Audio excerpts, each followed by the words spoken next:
Le Grand Matin Sud Radio, la vérité en face, Jean-François Achilly. Allez, nous parlons de Monsieur Trump une fois de plus, mais c'est jamais une fois de trop.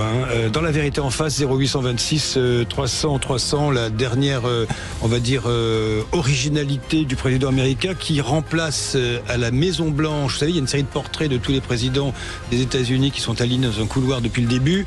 Et entre les deux photos de Monsieur Trump, Trump 1 et Trump 2, il y avait la photo de Monsieur Biden. Et bien Trump a remplacé le portrait de Joe Biden par une photo de machine à signer.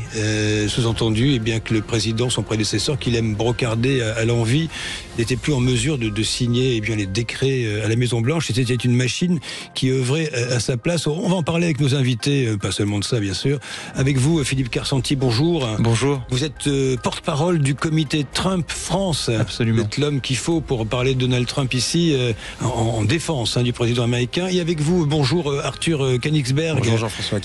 Vous êtes spécialiste de l'Europe centrale, président fondateur de Eurocreative, c'est un think tank. Exactement. Un think tank qui est une plateforme de réflexion au fond sur qui est dédiée aux enjeux de cette Europe centrale que nous connaissons peu en réalité, ou très mal, ou si mal. Auteur de cet essai, vous me l'avez procuré ce matin, intitulé L'Europe de l'Est n'existe pas, ces pays oubliés où se joue notre avenir, aux éditions Erol.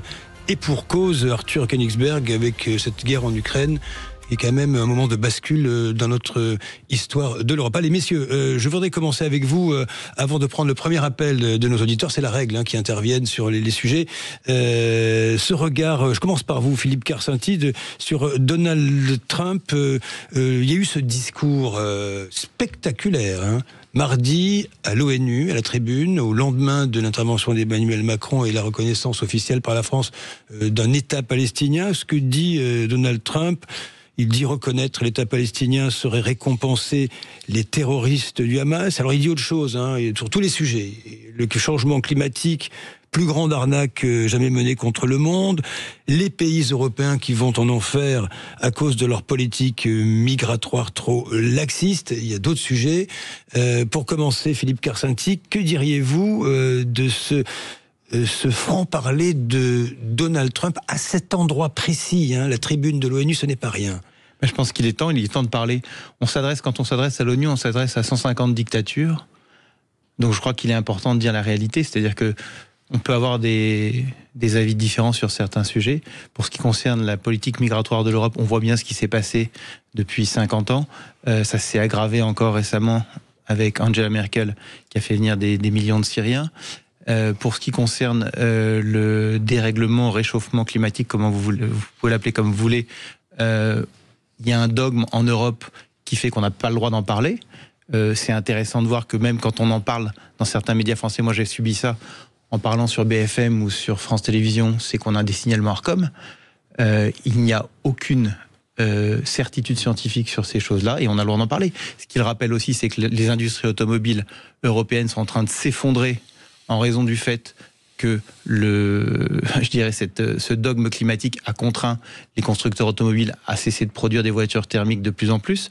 Moi, j'ai passé l'été en Asie, en Chine, au Japon, en Corée. J'ai été en Inde aussi récemment. Allez voir ces pays-là. Ils brûlent tout ce qu'ils peuvent en carbone sans aucun problème. Et nous, on se restreint, alors que de l'autre côté, on est envahi par les productions automobiles chinoises qui sont électriques quand même. Oui, bien sûr. Ils font de l'électrique. Oui, ils font de l'électrique, mais aller sur place. Mais moins cher.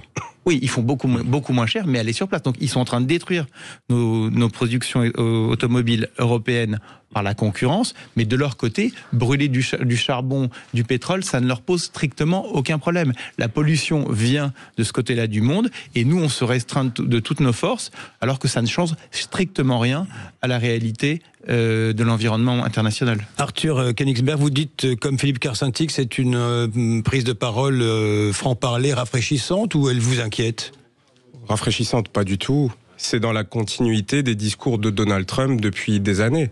En réalité, c'est le même ton, le même vocabulaire et la même volonté de parler simplement, clairement, pour que les Américains qui le regardent le comprennent.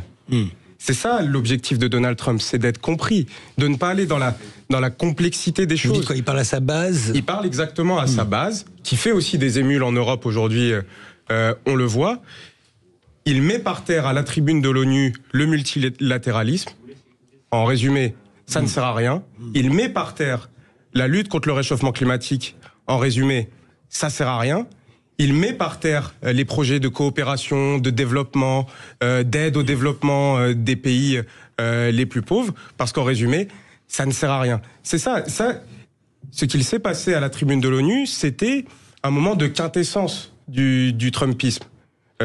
Si effectivement les Européens ou certains observateurs qui le regardaient à l'ONU n'avaient toujours pas compris ce qu'était le Trumpisme, là, ils ont compris. Et ce qui est beaucoup plus surprenant, c'est la sidération devant ce discours.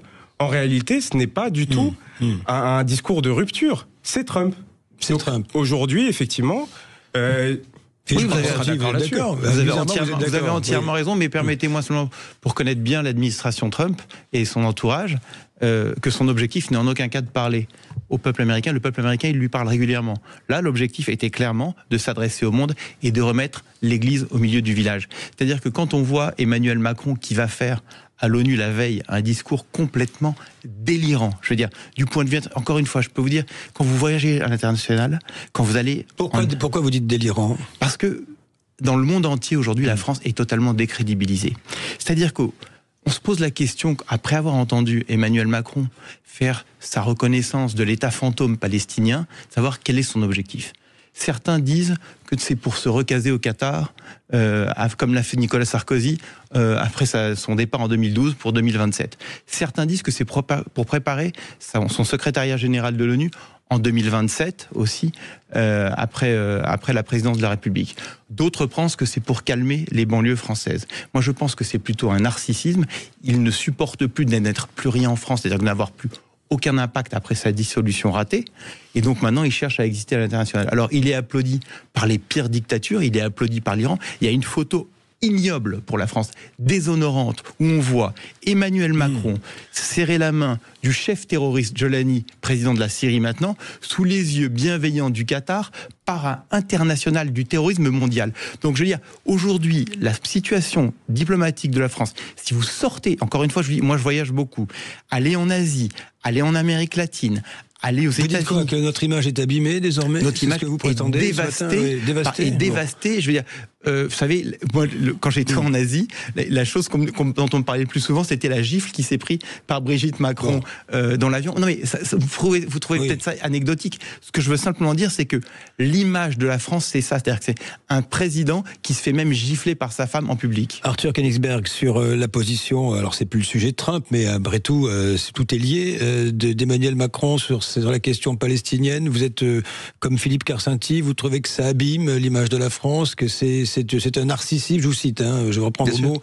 Ouais. Non, pas du tout. Parce qu'il y a une contradiction quand même quand il dit, le président, que le Hamas est vaincu militairement, et le lendemain, il dit à Donald Trump en entretien, qui a été filmé et enregistré, il lui dit que ça ne sert à rien parce qu'il y a autant de soldats du Hamas qu'au début il y a 2 ans. Donc on ne sait pas si c'est vaincu ou pas vaincu.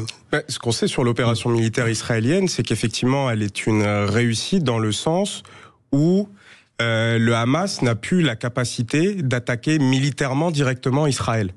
En termes d'attaque balistique et de logistique, d'organisation, etc. Le Hamas a été désarmé par l'armée israélienne. Mais Israël n'a pas vaincu le Hamas et n'a pas vaincu son idéologie.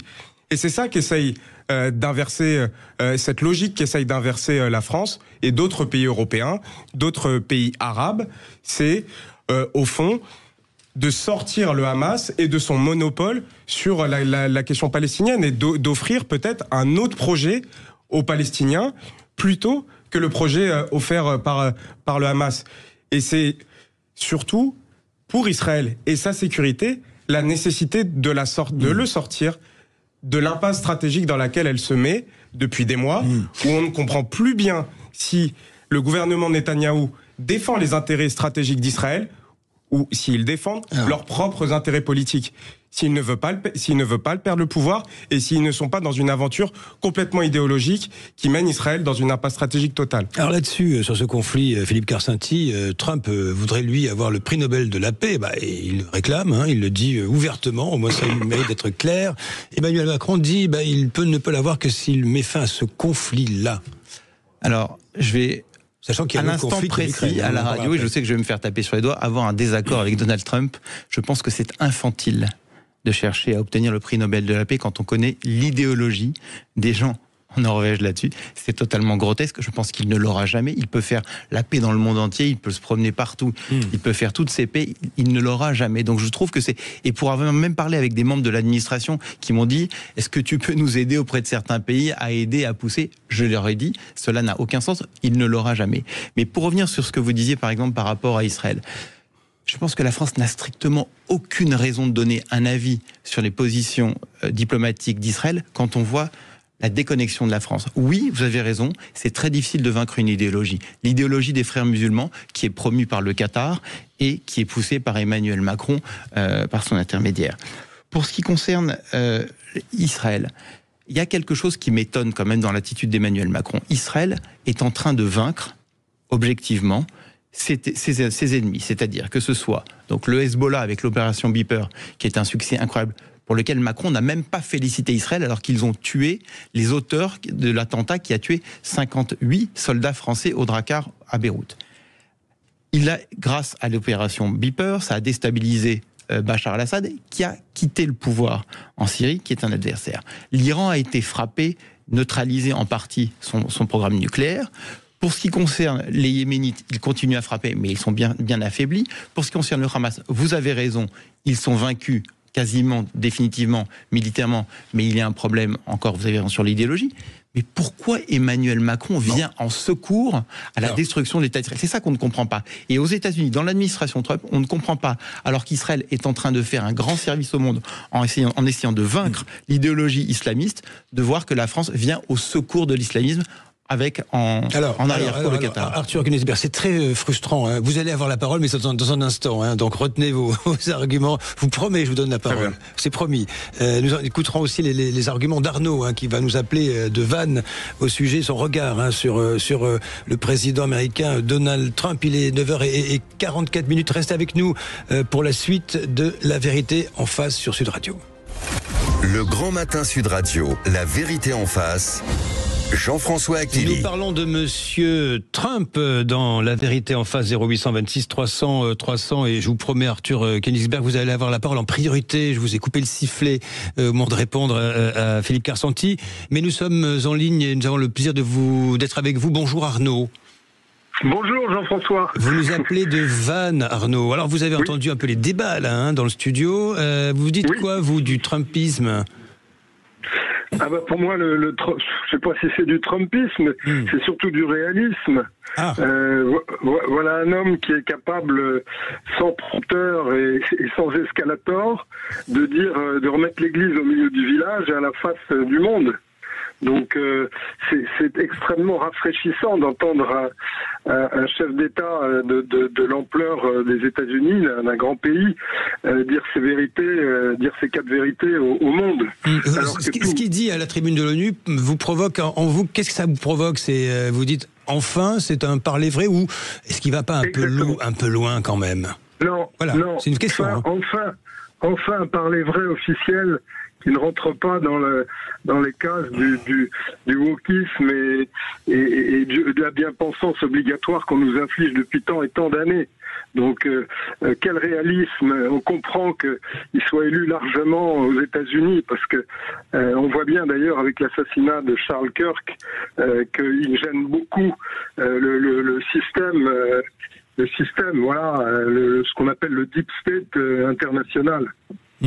Voilà ce que je veux dire. Oui, donc pour vous, c'est plutôt salutaire. C'est ce que vous nous dites, Arnaud, ce matin. Clairement. Allez, clairement sanitaire. C'est du parlons vrai, on aime ça sur Sud Radio. Arthur Koenigsberg, il provoque parfois ce sentiment-là, Donald Trump. Bon, il va loin, les uns les autres parfois le reconnaissent, mais il y a ce côté, vous savez, ça fait du bien. Alors, est-ce que ça flatte des mauvais instincts, ou est-ce qu'il soulève ouvertement, du fait de sa position, en plus, qui est quand même l'homme le plus puissant au monde, est-ce qu'il soulève au fond des sujets, même de façon iconoclaste, qui font bouger les lignes ? Quel est votre regard là-dessus ? C'est le commentaire de l'auditeur de Vannes qu'on vient d'entendre, Arnaud. C'est exactement ce que Trump veut provoquer chez les spectateurs, les auditeurs, les téléspectateurs qui le regardent, parce que les élites, qu'elles soient européennes ou américaines, ont tellement eu un discours parfois déconnecté ou complexe, ou tellement en décalage avec ce que les gens pensaient ou regardaient, que Trump, qui arrive avec un nouveau vocabulaire, un nouveau mot, une nouvelle vision du monde, vient percoler avec ces longues frustrations des gens qui l'écoutent. Maintenant, est-ce qu'il fait vraiment bouger les lignes ? Non. Non. C'est de la parole performative. Par exemple, si on part sur le terrain de la guerre d'Ukraine, de cette guerre terrible entre la Fédération de Russie et l'Ukraine. Que s'est-il passé depuis le retour de Donald Trump le 20 janvier ? Tigre de papier à propos de Poutine, qui est une expression de mémoire, c'était Mao qui disait ça des États-Unis. Exactement. Tigre de papier, et il dit même l'Ukraine peut regagner son territoire dans sa forme originelle, et même aller plus loin, c'est-à-dire qu'en fait il a dit allez-y, poursuivez la guerre. Alors que souvenez-vous, où étions-nous le 28 février dernier ? Dans le bureau ovale. Volodymyr Zelensky assis sur le canapé à côté de Donald Trump et J.D. Vance, humilié en direct. Dans cette tentative d'humiliation des deux têtes de l'exécutif américain qui lui disaient « Vous n'avez pas les cartes en main et vous allez perdre cette guerre et vous devez aller à la table des négociations. » Et désormais, Donald Trump est sur une ligne, en tout cas dans ses discours, où il encourage beaucoup plus. Mais il se donne un mois, c'est pour reparler à Poutine. On commence à s'habituer à ces longs ultimatums qui ne respectent pas vraiment, mais sur le fond, Donald Trump parle énormément, mais il n'obtient pas grand-chose. C'est ça aussi l'une des révélations du Trumpisme ces derniers mois. Philippe Carsanti, intéressant ce que dit à l'instant Arthur Koenigsberg sur l'Ukraine. C'est une volte-face de Trump, au fond vexé de ne pas avoir obtenu quoi que ce soit de Poutine qui fait ce qu'il veut dans son coin. Je comprends ce que dit M. Koenigsberg, mais je ne suis pas d'accord, et je vais vous expliquer pourquoi. Donald Trump est un homme d'entreprise. C'est quelqu'un qui, quand on gère une entreprise, quand on gère des affaires, on essaye des solutions, on voit si ça fonctionne, si ça ne fonctionne pas, on change. Trump a essayé, on va dire, la câlinothérapie avec Vladimir Poutine. Il a compris enfin que ça ne pouvait pas fonctionner. Donc, il propose une autre façon de gérer les choses. Et j'en avais parlé déjà plusieurs fois sur votre antenne et sur des chaînes de télévision. Je disais qu'à un moment donné, Donald Trump arrivera à surarmer l'Ukraine pour contraindre la Russie à baisser pavillon. Et c'est donc exactement ce qu'il est en train de faire. C'est ce qui va arriver, vous pensez ? Moi, je pense qu'aujourd'hui, la situation est telle que Donald Trump, ayant compris que Vladimir Poutine se moque de lui comme il se moque du monde depuis 3 ans et demi, oui, je pense qu'il va surarmer l'Ukraine pour être dissuasif vis-à-vis de la Russie. Et c'est quelque chose d'exceptionnel. Vous savez, en France, il y a quelque chose dont on n'a absolument pas entendu parler parce qu'on a été obsédé par les deux discours des présidents Macron et Trump. Et pour contredire ce que vous disiez sur la parole performative, il a proposé un plan de paix à New York, initié par Tony Blair. Personne n'en a parlé en France. Les 7 plus grands pays musulmans sont allés. Par exemple, Mohammed bin Salman, MBS, n'est pas allé à la réunion que Macron avait initiée à New York. En revanche, parce qu'il a très bien compris que ça n'avait aucun sens. En revanche, tous les grands pays musulmans se sont alliés avec Trump pour préparer ce plan, dont vous entendrez parler prochainement, mais qui est dans la presse internationale et totalement tué en France. Et donc, par rapport à ce que vous dites aussi sur le reste du monde, regardez ce qu'il a fait en Afrique, regardez ce qu'il a fait entre l'Arménie et l'Azerbaïdjan, regardez ce qu'il a fait entre l'Inde et le Pakistan. Oui, à chaque moment, sa dissuasion permet de faire baisser la tension. Là-dessus, répondez Arthur Koenigsberg, le temps tourne trop vite, malheureusement, allez-y. Oui, juste pour rebondir sur ce narratif de Trump, d'avoir apparemment mis fin à cette guerre que personne n'aurait pu éviter, il y a quand même un cas qu'il cite énormément et sur lesquels je m'interroge, qui fait partie de ce chiffre de 7, il dit qu'il a mis fin à une guerre entre la Serbie et le Kosovo. Philippe Carsanti, moi je vous demande, quelle guerre soit en Serbie, soit au Kosovo, a-t-il mis fin dans les derniers fois ? Ça fait partie des 7 guerres. Quelle guerre ? Moi, je voudrais qu'on parle d'abord de je vais vous faire un aveu, je ne sais pas quelles sont les guerres. C'est une vraie bonne question. Chaque fois on dit ces guerres, on se dit lesquelles et non, je pense qu'il a cherché à expliquer qu'il y avait la tension qu'il est en train de montrer entre le Kosovo et la Serbie et qu'il a fait baisser. On n'était pas en état de guerre. Vous savez aussi, il y a une forme de on va dire, d'extrapolation parfois de Donald Trump, qui parfois va un petit peu trop loin dans son expression orale. Ah, vous le reconnaissez quand même, c'est un peu... Comme je vous l'ai dit, que je pense que parfois aussi, c'est infantile de vouloir le prix Nobel de la paix. Et je le dis, je sais que je vais me faire taper. Oui, ce que j'ai dit tout à l'heure. Vous, le porte-parole du comité de Trump, je dis que c'est infantile. Infantile. Je pense que c'est avoir un hocher qu'il n'aura jamais. Il ne l'aura jamais parce que... Il va s'affaiblir avec ça, hein. C'est même pas qu'il va s'affaiblir, c'est que c'est une perte de temps. Il faut passer à autre chose. Je crois qu'il a un vrai travail pour l'histoire. Je pense que l'histoire le jugera comme un des plus grands présidents américains du siècle. Et donc, c'est très important pour lui de se concentrer sur son travail et ne pas chercher des honneurs un peu, je dirais, futile. Quelque chose me dit, messieurs, parce que c'est la fin, que je vais vous faire revenir les mêmes dans avec ce grand plaisir. Oui. Arthur Koenigsberg, je rappelle quand même le titre de votre ouvrage, que je brandis à l'image. Je sais pas si on le voit, ça y est. C'est l'Europe de l'Est n'existe pas. Ces pays oubliés où se joue notre avenir. Votre point de vue, c'est de nous dire au fond que ce qui se passe à l'Est, bon, il y a l'Ukraine, certes, mais ce n'est pas anecdotique. Il y a un poumon qui bat là aujourd'hui en Europe, et presque pour nous, c'est, vous savez, il y avait le couple franco-allemand, il est en train de s'effacer. Exactement. Oui. C'est le nouveau cœur de l'Europe. Où on voit effectivement que les intérêts stratégiques et géostratégiques se jouent désormais dans cette région entre mer Baltique et mer Noire. Allez, merci à tous les deux. Donc aux éditions Erol, l'Europe de l'Est n'existe pas. Merci Arthur Koenigsberg, merci Philippe Kersati. Merci de votre invitation. On fera le match retour bientôt. Avec plaisir. C'est pas fini cette histoire de Trump. Allez, merci à tous les deux. Merci. Et bonvenue. Bonvenue. Qu'est-ce qui m'arrive? Bienvenue Valérie Expert. Merci. Pour mettez-vous d'accord. Merci. Bonjour Jean-François Aquili. Le retour de François Mitterrand, c'est ce que titre. Ah oui, parce que vu la touille de ce qui se prépare. Absolument. Ça ressemble à 1981. Un petit peu, voilà, le retour de l'ISF, déchoir les exilés fiscaux de leurs droits civiques sont deux choses différentes. Le retour de l'ISF, au départ, on voulait taxer avec la taxe Zuckman les giga riches, les ultra riches. Peut-être qu'il y aura un ministère du temps libre. Peut-être qu'on passera aux 32 heures. En tout cas, rétablir l'ISF, c'est un des sujets sur la table du Premier ministre. On va parler de Monsieur Lecornu, roi du silence, mais il prend des points dans les sondages. On va parler de ce qui s'est passé à Metz avec cet adolescent et les dérives de l'ASE, de l'aide sociale à l'enfance. On en parle à chaque fois et visiblement les choses ne progressent pas. Et puis cette histoire de cet appartement squatté, ce propriétaire qui ne peut pas récupérer son appartement. Est-ce qu'il faut changer la loi, la durcir? Bien sûr. Tous ces sujets avec vous dans un instant. Le retour de Tonton avec vous, Valérie Expert, ça c'est drôle. Allez, on va vous écouter avec beaucoup d'attention. Bonne émission.